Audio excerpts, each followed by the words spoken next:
Hello and welcome to Brodual. This time we have the people of Skyrim. If you're looking for a way to dramatically mix up your game and to practically transform the world of Skyrim, then this might just be the mod for you. The aim of the mod is to add dozens of new locations filled with hundreds of NPCs to add more life and variety to the game. We haven't really seen a mod like this on this scale before. It's probably what we'd call a location overhaul or even a world overhaul for Skyrim. These new locations vary from simple mills to full-blown settlements. There's also a ton of other additions and smaller touches, like new Dwemer and Nordic ruins, as well as swarm areas filled with spriggans, werewolves and other creatures.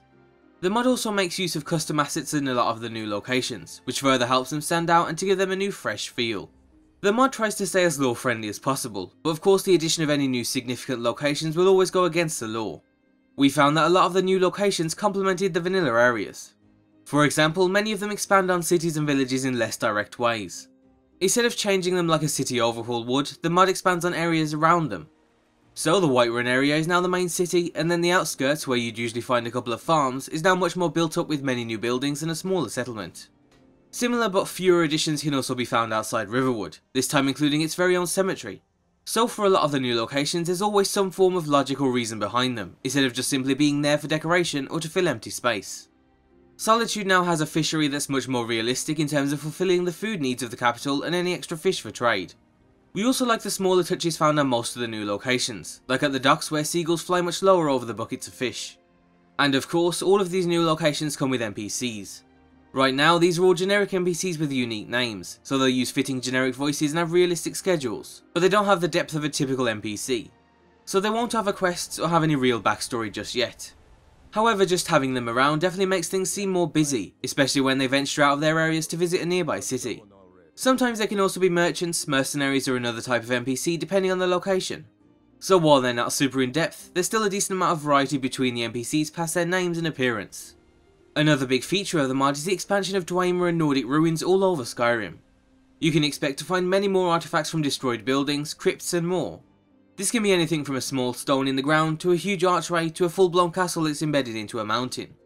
Most of these locations aren't actually open because they're just pieces of rubble, so they're either just for decoration or to put emphasis on the long-lasting effects of past civilizations. Either way, they certainly help put an interesting spin on travelling around Skyrim. Another element the mod puts emphasis on is the occupation of areas by the Thalmor and the Imperial Legion. With the mod you'll find many more outposts and camps scattered all over the place. This can vary from 1 or 2 soldiers camped outside a settlement to a more bigger outpost with more soldiers. The Thalmor outposts will occasionally showcase publicly hanged men and women, which is a feature we really like in the Honoured Dead mod, and it fits in well here too. And finally, the last major feature of the mod is the addition of several new player homes. These are mostly up for the taking as soon as you want to move in, and you can almost find a new home in every single hold. There's a lot of variety here too, but there's also a Dragonborn theme aspect to some of them. Other player home mods might clash with the mod, so the addition of several new potential player homes is appreciated. The rest of the mod is just far too expansive for us to cover in a single video. The new locations marked on the world map probably don't even make up the majority of the mod. Most of the new additions are in the form of smaller touches or random buildings all over the place. And again, these smaller touches are where we think the mod is at its strongest.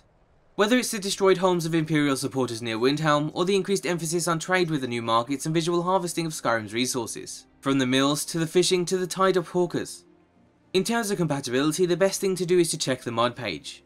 You should be fine using city overhauls, but in terms of other location mods you might have some issues. We really think that if you're going to install such a huge location mod, then there's no real point in adding many others. It's definitely something worth trying out if you're looking to dramatically mix up exploration.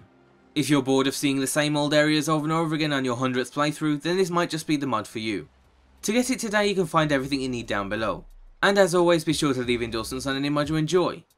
And just before we wrap up this video, we'd like to thank WeMesh for sponsoring this episode. WeMesh is a video watching app that lets you share and watch videos in perfect sync with friends anywhere in the world at the exact same time. You can even chat via voice or text while watching too, and to get it today you can find a link in the description below.